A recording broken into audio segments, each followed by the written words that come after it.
So today we have with us Mike Barnes, founder of Advisory Ltd. Really exciting topic of how to use revenue models to win A clients. And what a revenue model does is it gives them something of tangible value that they can understand that they will gain, even if they decide not to use your services or to go forward, that the discovery process itself would be beneficial for them. So the next thing is providing some visible evidence to the person in business that you understand their industry specific issues.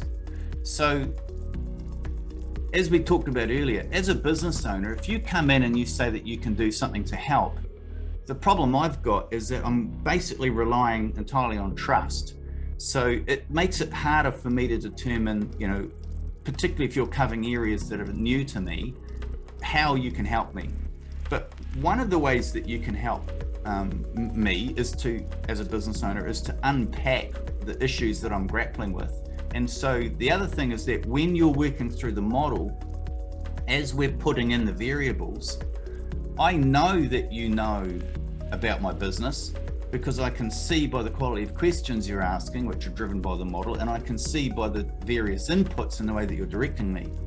So it's a visible connection, if you like, between the business owner and yourself that, hey, we're on the same page here, but you understand my world. And it's not coming in and telling me how my world should be, but asking me what I think my business assumptions are. So as you're looking at this, you might be thinking to yourself, well, first of all, what's an A client? And I'd say, well, an A client is whatever an A client means to you in terms of fees and services and access and regularity and all the profile points that you have around it. Having a model, as you can see here, it's all talking about the variables in the business owner's language. So we're not saying what sales do you think you can do? We're saying where would the sales come from and what would drive them and what would be the effect of that with the time. And so what you can see is that, particularly when we look in here, is that we make sure the models don't provide a full and complete forecast or three-way model. We make certain that there's always room for the accountants to go and provide that level of detail. But what it does do is to go in the sensitivity of where did you come up with that figure? And this is where, if you're doing business consultancy with a client and they say, well, I reckon that we could do X, Y, Z. It's like, where did that thinking come from?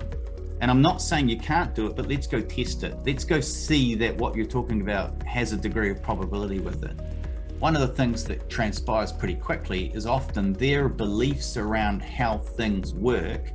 When you then model it out, you go, okay, well then revenue would be around about here and margin would be around about there. And then you go and look at their actual accounts and they're miles apart. And remember I said earlier that a good model promotes discovery? Well, one of the first discovery is, hey, all of the inputs that you gave us was what your gut says your business, and you're pretty confident that was accurate.